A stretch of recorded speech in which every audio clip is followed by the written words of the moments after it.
There is a massive lie that's circulating all over business right now. And it's this idea that true success means building a company that lasts forever, right? And so we've all heard of the book Built to Last by Jim Collins. And he's always like, create this 30-year vision, establish core values, dedicate your entire existence to one single entity. And it sounds noble, but for most entrepreneurs, guess what? That is a trap. And I will tell you, I built a business that I grew to hate. Like I literally was like, I hate this business, but I have so much grit, right? So I just kept pushing through and pushing through. And finally someone looked at me and was like, Chantel, you don't have that many years left. Go do something you love. Go do something you're passionate about. Go do something you want to do because you started a business for freedom. You wanted financial independence. You wanted to do what you want when you want it. But what actually happens is you aren't running the business anymore. The business is running you. And so you actually become trapped by your own creation. And what if I told you that the smartest founders actually don't build to last? I'm against what he said. They actually build to sell. Even if they never actually sold the company, they're building it as if they were going to get the freedom that they wanted in the first place. So today I want to break down for you exactly how to do that, right? I just met with this guy and he literally was like, I regret not selling sooner. And we want to help you be able to negotiate a massive exit. So let's just start with the hard truth about self-awareness, right? Because some entrepreneurs are really good at starting things. Like they can create something from nothing. That's what they're good at. From the 1 to 10 phrase, like the scaling, the HR issues, the day-to-day mundane operations, they're just like, like my son, it's so funny. Like whenever he's playing tennis or whatever, and my husband is beating him, you know what he says? He goes, you're melting, right? That's what happens. Like when they start running into those HR issues, and then they just are like, I'm melting. So I'm going to give you an example. There's this guy named Joey Redner. He actually built something called Cigar City Brewing. And it was a great company. And, he borrowed money from his dad, and then he went to SBA. And then when he wanted to expand again, he literally said this. I heard him in an interview. So he literally said, I felt like I was winning 5 hands of blackjack, and the dealer was asking him to put all his chips in again. And he was like, I don't want to sign another personal guarantee. Enough. Like, I'm done. And so he sold the company, he put money in his pocket, and he walked away. And there's no shame in that. And I'm here to tell people entrepreneurship doesn't have to be a 40-year grind, right? You don't have to be in the same industry. You can take your chips off the table. You can sell it. And guess what? It can be a patchwork of a 3-year sprint. You can start a company for 3 years. Boom, you sell it. You can take a 5-year sprint. You can sell it. You could even take 10 years. You build it, you exit, then you take a small break and then go on to your next thing. So here is something I talk about in my book. I call it the dream factor versus the dread factor. So a dread factor is when you're running away from something, right? So basically you hate the regulations, you're sick of managing employees, you're completely burnt out.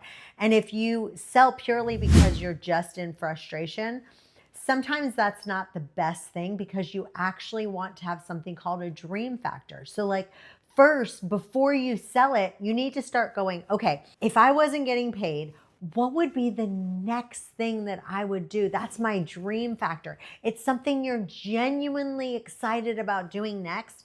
And I always tell people when you sell, let's talk about that. Like I had a founder who sold for a lot of money. And one of the things he said, and I've heard this over and over, is that they would sell sooner. He left money on the table, but he didn't care because he was willing to do that. Why? Because the business was grinding him down. He had another company to start. He had a dream factor. That was his dream. That's what he wanted to do. Entrepreneurs are wired for action. If you just sit on the beach, like if you're really an entrepreneur and you just want to retire, sit on the beach, guess what? Your brain is just going to turn to mush. Like, you can only do that. I'm telling you, I've talked to so many entrepreneurs. You can only do that so long. And then you go, you know what? I need to be challenged. My brain needs to be challenged.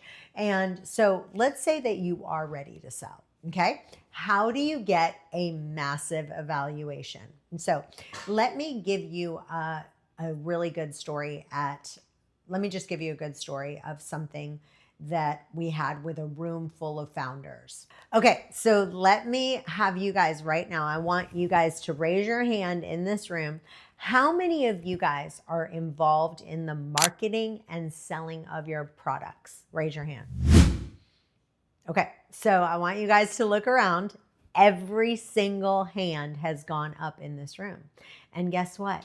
You have the right skills, but you're selling the wrong product. So your job as an entrepreneur is not to sell your services. It's not to sell your software. It's not to sell real estate. Your job is to eventually sell your company. So yeah, you probably are the best rainmaker in the business. You probably are the best person for operations. You probably are the best for strategic ideas, right? But if you want to stop playing the amateur game, guess what? You have to stop selling to customers and start playing the game. You need to take all of those same skills and you need to be able to use those skills to sell your business. That's what we're trying to teach you how to do, is to sell your company.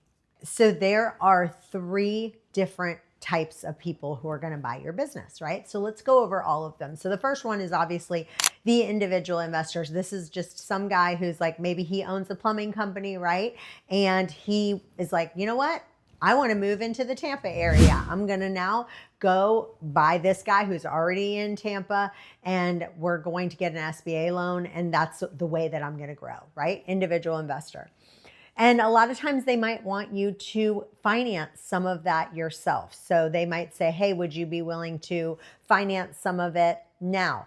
The next one is private equity, right? So private equity groups, these guys are buying everything they can right now. But here's the thing, they want you to stick around and they're only going to buy about 60% of your company, right? Because they're going to ask you to hold the remaining part of it. And so one of the things that these private equity groups promise you is something we call the second bite of the apple, right? So they give you a percentage of the company money now, and then they say, as we help it to grow, you're going to get this second bite of apple. Here's the problem, and I've seen this happen. Let's say that you decide you don't want to stay in the company, and then they hire another CEO to take over, and that CEO has no clue of what they're doing. Then guess what? And let's say that the value of the company drops, you might get your equity down to 0. So you do need to go ahead and plan that you are going to be the one to stay. And then the third one is called a strategic acquirer, right? So this is the holy grail. This is like, you should be doing dances, shake it, shake, shake, shake. Because this is really exciting, because they're not just buying your cash flow, they are buying your assets and to grow their own business. So let me give you a perfect example of a strategic acquirer. So there's a girl, her name is Stephanie Breedlove. She ran a payroll company only for parents who had nannies. That's it. Like, talk about a niche company.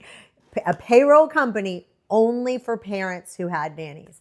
It was doing about $9 million in revenue. And instead of deciding to do payroll for this one and that one, she decided to sell her company to who? Care.com.